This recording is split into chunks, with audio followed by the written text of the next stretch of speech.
नमस्कार। फुटपाथ रे चलुथिबा लोकमानंकर सुविधा पाई एवं सेमानंकर सुरक्षित जीवासीबा पाई सुप्रीम कोर्ट इतिमध्य एक गुरुत्वपूर्ण राय दैछन्ति। एस राजशीकरण और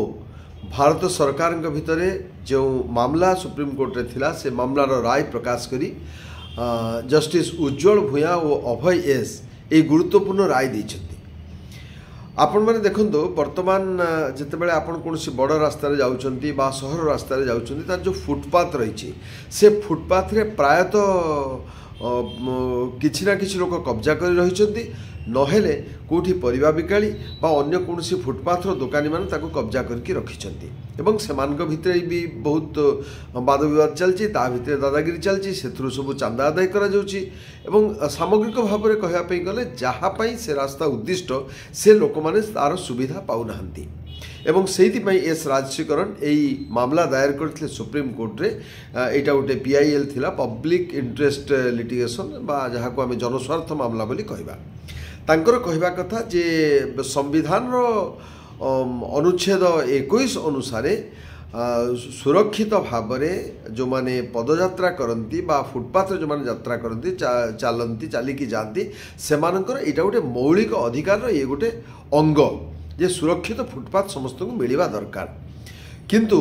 तार अवमानना होची एवं सरकार से प्रति ध्यान दे ना जो सहर हो बा सहर बाहर हो जो जगह आप रास्ता देखते जो फुटपाथ रहा दरकार विशेषकर सहर मान भितर से फुटपाथ सब अन्य लोकों द्वारा दखल होती से लोक मैंने सुरक्षित भाव में जापारूना एवं जितेबले आपणकर फुटपाथ न रोचे से ही लोक मैंने मेन रोड रे चलुंट माने रास्ता रे चलुंट कारण से रास्ता रे जो फुटपाथ में जो सुनिर्दिष्ट होती जगह बा जो जगह भी फुटपाथ अच्छी से जगह भी चली पार जो ना तो ना एवं कह जो डेटा अच्छी से भी जो डेटा दि जाता मामला से हूँ भारत वर्ष में जिते दुर्घटना होता भितर 19.5 अर्थात पाखापाखि 20% दुर्घटना होची केवल फुटपाथ नथिबा जो एवं फुटपाथ रे चलुथिबा लोक बा पादचला लोक दुर्घटनाग्रस्त होचନ୍ତି 20% ये 20% लोक दुर्घटनाग्रस्त हो न जदि फुटपाथ रास्ता था बा सेठरे ठीक भाव में क्या द्वारा जबरदखल हो न था निश्चित भाव से फुटपाथ ही चली था एवं ये दुर्घटना घटी न था तेणु आम पाखापाखि 20% नहेले भी धरतु 15% बा 18% लोक जीवन को आम बंचे पारि था जहाँटा हो पारुनी एवं से ये मामला होता है मामलार राय प्रकाश करी जस्टिस माने कहिचंती जे 6 मास भितर युद्धकालीन भितर राज्य सरकार एवं केंद्र सरकार से माने तांकर फुटपाथ को सुनिश्चित करंतु जो फुटपाथ नाही से फुटपाथ तैयारी करा जाऊ एवं जो जगह फुटपाथ अच्छी एवं अन्य कहारी दखल रही जबरदखल रही ताहले से जबरदखल ताको मुक्त करा जाऊ एवं आउ गोटे सड़क सुरक्षा जो अच्छी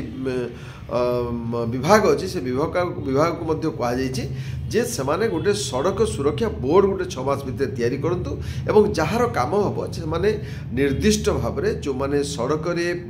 पदचला भाव यात्री अछंती बा अन्य यात्री अछंती से यात्री मानकर सुरक्षा एवं सुख सुविधा प्रति यही बोर्ड ध्यान दब दृष्टि दब एवं नियमित भाव में से दिगरे से काम करिवो। आपण माने देखंतु केवल आमे वयस्कों कथा बा स्कूल जाउथिबा पिला बा अन्य जो माने छोट छोट पिला जो माने जाउचंती रास्ता रे से माने तो जाई पारुनांती आपण चिंता करंतु जो माने विकलांग अछंती बा जांगु दिव्यांग आमे कहूछु दिव्यांग मानक अवस्था आहुरी केते गुरुतर रही कारण से माने तो आदौ जाई परिबेनी कारण जदी ये नथिबो एवं तांको पई आहुरी गोटे चैलेंज बा बड़ आह्वान रास्ता रे जिबाटा तेणु कि वर्तमान आप धीरे धीरे देखो जदि घर आपण घर जो छोट पिला जाऊँगी बजार को जाऊँगी मार्केट को जाऊँगी ताले आपण चेष्टा करेंगे सी न जाऊ एवं जदि वयस्क लोक मर्निंग वाक भी जाऊँगी आपड़ कहे ना ना कौटी कौन हम कौटी गाड़ी मारिदेव कारण आप जानते जे मेन रास्ता जावाई पड़ो एवं सुरक्षित यात्रा करने नाही फुटपाथ नहीं जो वर्तमान प्रायतः रास्ता आप देखिए जे छोट पिला बा वयस्क लोक एकुटिया जाऊना रास्ता चली चलिकी এবং দিব্ୟାଙ୍ଗ ମାନଙ୍କ ଅବସ୍ଥା ବି ସେଇଆ। ତେଣୁ ଏକ ପ୍ରକାର କହିବାକୁ ଗଲେ ଦିବ୍ୟାଙ୍ଗ, ଛୋଟ ପିଲା ଏବଂ ବୟସ୍କ ଲୋକ ସେମାନେ ଘର ଭିତରେ ବନ୍ଦୀ ହେଇକି ରହୁଛନ୍ତି ଏବଂ ସେମାନେ ବି ଜିଦ୍ କରିପାରିବେନି, କାରଣ ଦେଖୁଛନ୍ତି ଯେଉଁଭଳିଆ ଭାବରେ ଗାଡ଼ି ମଟର ଯେତେ ସଂଖ୍ୟାରେ ଚାଲିଛି ସେଥିରେ ଗୋଟେ ସଫଳତାର ସହିତ ଯାଇକି ଚାଲି ବୁଲିକି ଜଣେ ଫେରି ଆସିବ ତାର ନିଶ୍ଚିତତା ନାହିଁ। ସେଥିରେ ଯେକୌଣସି ପ୍ରକାର ଦୁର୍ଘଟଣା ଘଟିବାର ଆଶଙ୍କାକୁ ଏଡ଼େଇ ଦିଆଯାଇ ନପାରେ ଏବଂ ଯେଉଁଥିପାଇଁ ଘରେ ଯେଉଁମାନେ ଗାର୍ଡ଼ିଆନ୍ସ ଅଛନ୍ତି, ଗାର୍ଡ଼ିଆନ୍ସ ମାନେ ବାପା ମାଆଙ୍କୁ, ବୃଦ୍ଧ ବାପା ମାଆଙ୍କୁ ଯିବା ପାଇଁ ଦେଉନାହାନ୍ତି, ଛୋଟ ଛୋଟ ପିଲାଙ୍କୁ ଯିବା ପାଇଁ ଦିଆଯାଉନାହିଁ। ଏବଂ ବେଳେବେଳେ କୁହାଯାଉଛି ଧରନ୍ତୁ ଗଳି ଯେଉଁଠି ପତଳା ଅଛି, ପତଳା ଗଳିରେ ଫୁଟପାଥ୍ କେମିତି ହେବ? ହଁ, ପତଳା ଗଳିରେ ବି ଫୁଟପାଥ୍ ହେଇପାରିବ, କାରଣ ଯେଉଁଠି ଗଳି ପତଳା ସେଠି ବଡ଼ ବଡ଼ ଗାଡ଼ି ଯିବାର ଆବଶ୍ୟକତା ନାହିଁ। ସେ ଗାଡ଼ିକୁ ରୋକାଯାଇପାରିବ ଯେ ଗାଡ଼ି ସେଠି ଯିବ ନାହିଁ, ସେଠି କେବଳ ଲୋକ ଚାଲିକି ଯିବେ ବା ଟୁ ହ୍ୱିଲର୍ସରେ ଯିବେ, ଏଭଳିଆ ନିୟମ ମଧ୍ୟ କରାଯାଇପାରିବ। ଆଉ ବଡ଼ କଥା ହେଉଛି ଯେ ସବୁଠୁ ଯେ ସାଧାରଣତଃ ଫୁଟପାଥ୍ ମାନଙ୍କରେ ଆପଣ ଦେଖିବେ ଯେ ଫୁଟପାଥ୍ ଗୁଡ଼ାକ ଛୋଟ ବେପାରୀ ଯେଉଁମାନେ ଅଛନ୍ତି, ଛୋଟ ବେପାରୀ ବା ବ୍ୟବସାୟୀ ଯେଉଁମାନେ ଅଛନ୍ତି, ସେମାନେ ପ୍ରାୟତଃ ତାକୁ ଦଖଲ କରି ରହିଛନ୍ତି, କିଏ ପର୍ମାନେଣ୍ଟଲି କିଏ ଟେମ୍ପୋରାରିଲି। ଧୀରେ ଧୀରେ ଧୀରେ ଧୀରେ ଯାହାଙ୍କର ଦୋକାନ ସେ ପାଖରେ ଅଛି ସେ ଦୋକାନକୁ ଟିକେ ବଢ଼େଇଦେଲେ, ଡାଲାଟାକୁ ଆଗରୁ ରଖିଦେଲେ, ନହେଲେ ତାପରେ ଆଡ଼ଭର୍ଟାଇଜମେଣ୍ଟ ବୋର୍ଡ଼ ଗୋଟେ ସେଠକୁ ଆଗକୁ ଦେଇଦେଲେ, କିମ୍ବା ଯେଉଁ ଅନ୍ୟ କୌଣସି ଜିନିଷପତ୍ର ତାଙ୍କର ବକ୍ସ ଫକ୍ସ ତାକୁ ଆଗକୁ ଦେଇଦେଲେ ଏବଂ ନହେଲେ ବେଳେବେଳେ ଯେଉଁ ଡିସପ୍ଲେ ରହିଛି ସାମଗ୍ରୀର ଡିସପ୍ଲେ କରୁଛନ୍ତି ସେ ଡିସପ୍ଲେର ବକ୍ସଟା ଆଣିକି ସେଠି ଥୋଇ ଦେଉଛନ୍ତି, ଯାହାଦ୍ୱାରା କେମିତି ନା କେମିତି ସେମାନେ ତାକୁ ଦଖଲ କରିଦେଉଛନ୍ତି ଏବଂ ତା ନହେଲେ କିଏ ସାଇକେଲ ମୋଟରସାଇକେଲ ତାକୁ ମଧ୍ୟ ଜମା କରିଦେଉଛନ୍ତି। ହୋଟେଲ ମାନଙ୍କରେ ଦେଖିବେ ସେମାନେ ଯେଉଁ ଖାଇସାରିକି ଯେଉଁ ହାତ ଧୋଇବା ଜାଗାଟା ଅଛି, ୱାଶ୍ ଆଣ୍ଡ ବେସିନ୍ ଯେଉଁଟା ରହୁଛି, ସେ ତାକୁ ସେଠି ରଖିଦେଉଛନ୍ତି। କେମିତି ନା କେମିତି ଭାବରେ ସେମାନେ ତାକୁ ଦଖଲ କରିନେଉଛନ୍ତି ଏବଂ ଯେଉଁଥିପାଇଁ ସୁରକ୍ଷିତ ଭାବରେ ଏବଂ ସହଜରେ ସ୍ୱାଭାବିକ ଭାବରେ କେହି ଯାଇପାରୁନାହାନ୍ତି। ତେଣୁକି ସେମାନଙ୍କୁ ବଡ଼ କଥା ହେଲା ପ୍ରଥମ ଯେଉଁଠି ଜାଗାରେ ଅଛି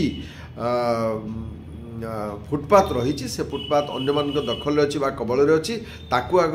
ମୁକ୍ତ କରାଯାଉ। ଯେଉଁ ଜାଗାରେ ନାହିଁ ତାକୁ ସେଠି ନୂଆ ଭାବରେ ତିଆରି କରାଯାଉ ଏବଂ ଯେଉଁଠି ତାକୁ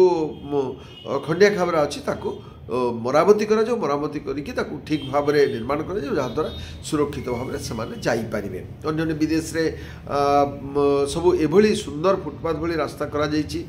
ଯେଉଁଠି ଆପଣ ବୟସ୍କ ଲୋକମାନେ ଛୋଟିଆ ଛୋଟିଆ ଗାଡ଼ି ନେଇକରି ଇଲେକ୍ଟ୍ରିକରେ ଚାଲୁଥିବା ଗାଡ଼ି ସବୁ ସେଠି ନେଇକି ଯେଉଁମାନେ ଚାଲି ବି ପାରୁନାହାନ୍ତି, ମାନେ ଅକ୍ଷମ ଯେଉଁମାନେ ବା ଭିନ୍ନକ୍ଷମ ଯେଉଁମାନେ, ସେମାନେ ବି ସେଠି ଯାଇପାରୁଛନ୍ତି ଏବଂ ବୟସ୍କ ଲୋକ ଯାଇପାରୁଛନ୍ତି, ଛୋଟ ପିଲାମାନଙ୍କୁ ନିରାପଦରେ ଆପଣ ପଠାଇ ପାରୁଛନ୍ତି ବଜାରକୁ, ଯେଉଁ ଜିନିଷଟା ଆମର ଏଠି ହେଇପାରୁନାହିଁ। ତେଣୁ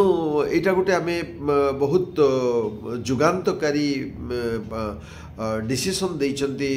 ସୁପ୍ରିମକୋର୍ଟ। ତେଣୁ ଆମେ ଆଶା କରିବା ଯେ ରାଜ୍ୟ ସରକାର ଏବଂ କେନ୍ଦ୍ର ସରକାର ତାକୁ ଠିକ୍ ଭାବରେ ଗ୍ରହଣ କରି